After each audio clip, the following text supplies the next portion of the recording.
Hello,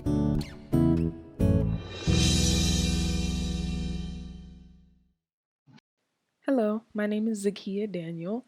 This is my presentation for my honors thesis titled Un-Affirmative Action, Persistent Anti-Black Racism in Post-Colonial Brazil's Higher Education System.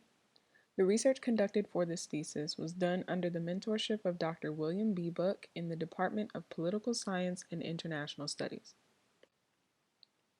My thesis aims to answer the following research question. How does colonial-era anti-Black racism persist in institutions of higher education in post-colonial societies? In the process of answering this research question, my thesis also addresses the following two questions. What is anti-Black racism, and what factors influence the development of higher education institutions? To start off, I'll give a brief background of our case study. This map shows the different regions of contemporary post-colonial Brazil. Brazil was a Portuguese settler colony from 1500 to 1822. The colony first began in the Northeast region and maintained the institution of slavery in this region until it was abolished in 1888. Despite Brazil gaining its independence in the early 19th century, Portugal still managed to maintain influence over Brazil through its institutions. This is because the colonial economic and political systems that the Portuguese implemented were never fully dismantled as Brazil was decolonized. As a result, the racialized standards and Eurocentric values of the Portuguese could still permeate the Brazilian institutional structures and produce significant long-term consequences that negatively impacted marginalized groups, especially those of African descent. One example of a long-term consequence of Brazil's incomplete decolonization from Portugal is the colonial education system. Under Portuguese rule, the colonial education system had four main goals: cultural assimilation, workforce formation, nationalization of indigenous people, and control over African slaves. These four goals were the extent of education for Black, brown, and indigenous Brazilians, because the overall purpose of the colonial education system was to uphold the existing power hierarchy and maintain the status quo. The colonial education system held no path to higher education for these groups because the system was not designed to get them there. It was only intended to educate them to the extent that they remained under the control of the dominant group, the Portuguese. To understand how the biased education system could be considered racist, we have to understand some key concepts, especially because some of them are used interchangeably. On one hand, color describes physical differences that are used as markers of social distinction, which could be used to identify a person or group based on similar characteristics. Race, on the other hand, is a social construct based on visible differences, but it uses those differences to make biased assumptions about invisible characteristics, such as intellect or physical capabilities. Race is also conceptualized differently in Brazil than in other countries. Unlike in the US, a Brazilian's race is determined by how they self-identify based on their own physical characteristics, rather than by their ancestry or heritage. So, given these distinctions, what makes racism anti-Black? The idea of anti-Black racism stems from the root concept of Blackness, which refers to the shared culture and experiences of Black and African people. Anti-Blackness results from negative representations of Blacks as inferior. Therefore, anti-Black racism is a form of racism that specifically targets and disempowers Black people because of their perceived inferiority. For my research project, I drew upon two main theories. The first is the unhyphenated version of postcolonialism, which focuses on the consequences of colonial occupation on a society's condition.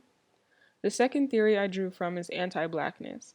Anti-Blackness is not concretely defined across disciplines, so I loosely drew from Dr. Jamie Alves's definition of anti-Blackness as state-sanctioned marginalization. Using these two theories, I developed my own definition of anti-Black racism in the context of this research project. I defined anti-Black racism as the essence of a structure or practice that excludes or marginalizes Black people from a particular space. In this case, that particular space is the institution of higher education. From there, I developed the following hypothesis. If higher education is a place of continued colonialism, then evidence of anti Black racism will be present in historical, economic, and pedagogical contexts that led to the institution's development. I conducted my research in four major parts. The first part was a historical analysis of changes in governance that led to imbalanced educational funding throughout different states in Brazil. The second part involved a content analysis of standardized national entrance exams for public universities. The third part of my study was a qualitative analysis of affirmative action policies and its shortcomings.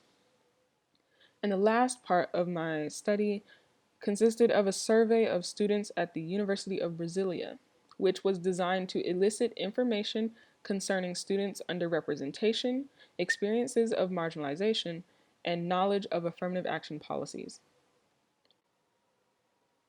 My historical analysis revealed some causality in how the federal economic structure strongly influenced the trajectory of education spending. Brazil's 1889 constitution decentralized fiscal responsibilities, which essentially transferred spending power from the federal government to the states. This increase in state control over revenues allowed states to spend as much or as little money on education as they wanted, which caused a lot of variation. The economic structure within each state determined how much or how little a state invested in education. For instance, states in the Northeast regions that had plantation economies and relied mostly on slave labor had larger populations of Black people after slavery was abolished. As a result, these states spent much less on public primary and secondary education, choosing instead to invest primarily in private, urban schools that Black Brazilians were less likely to attend. Because of this, over time, northeastern states with majority Black populations have consistently maintained much lower literacy rates than their counterparts in the South. For my content analysis, I examined the National Exam of Secondary Education, or ENEM. The ENEM can be compared to the SAT, which is administered in the United States to high school students, usually as a stepping stone in the college admissions process. My research found that this standardized test is not as objective as it seems and is biased against Black students in several ways. First, the content of the exam, as well as the exam itself, elicits substantial bias towards private school students and against those with public school education. Due to the imbalance of education funding for public primary and secondary schools, as mentioned previously, students who attend public school usually receive statistically lower scores on the ENEM and are less likely to succeed and gain college admission. Second, the ENEM also contains significant regional and metropolitan bias because many questions emphasize news from the richest southern regions of the country, as opposed to the north and northeast. This puts students from the latter regions at a greater disadvantage. Third, there is a positive correlation between race, socioeconomic status, and parents' education level when it comes to ENEM performance. As income increases, so does the student's academic performance. Higher education levels of parents also correlate with high academic performance for the students. Affirmative action was implemented by the federal government as a form of reparations.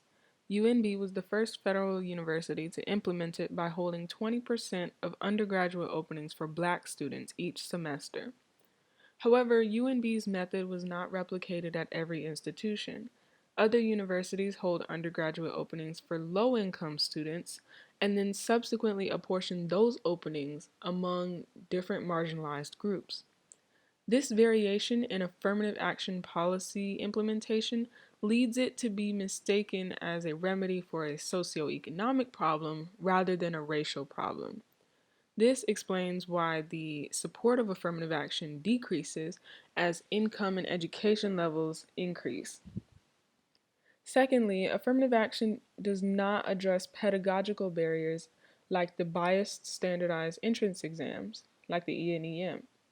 Because of the quality gap between public and private schools, fewer Black and Brown students are able to score well enough on these tests to qualify for admission to university. Another problem with affirmative action is that it gets students into the door but does not necessarily guarantee their success in school. For example, having more Black university students doesn't necessarily yield more Black graduates. Affirmative action alone doesn't give them the resources that they need to complete their education and graduate. In order to yield the greatest results, affirmative action needs to be implemented alongside other programs like Pro Uni, which initiates the distribution of scholarships to disadvantaged students. My questionnaire received 20 valid responses. As you can see from the chart depicted here, 12 out of 20 respondents self-identified as branco, or white. These students were also asked to share their area of study, and most of them were in fields of communications and hard sciences, the latter of which was notably dominated by whites for most of history. Given that most students are studying hard sciences in this survey, 5 of the 20 respondents indicated that they felt members of their racial group were slightly or not at all well represented in their field of study. This indicates that despite affirmative action, these fields are still not very diverse, and Black Brazilians may still be drastically underrepresented in these fields. In addition to asking whether students perceived their racial group to be well represented, they were asked how satisfied they were with the level of representation they did have. Excluding those who provided a neutral answer, more students expressed some level of dissatisfaction than those who were satisfied. The difference in these numbers being 5 and 4 respectively. In a free response question, students were also asked to describe instances where they felt marginalized, underrepresented, or discriminated against while enrolled at university. While several students who were mostly white indicated that they had never had such experiences, some students had very notable ones. One student described an experience in their first semester of psychology where only 5 out of 60 students were Black and came from public schools, while all the others were white and came from private schools. This shows that while affirmative action is dedicated to increasing Black students' representation, it does not guarantee such results in each field of study. Students were also asked how effective they think affirmative action policies are in general, and most believed them to be at least somewhat effective. When asked how familiar they were with affirmative action policies implemented at University of Brasilia, most also responded that they were at least somewhat, if not very familiar with it as well. However, some of the free responses indicated that despite the assumed effectiveness of affirmative action policies, many students found there to be several gaps that needed to be addressed.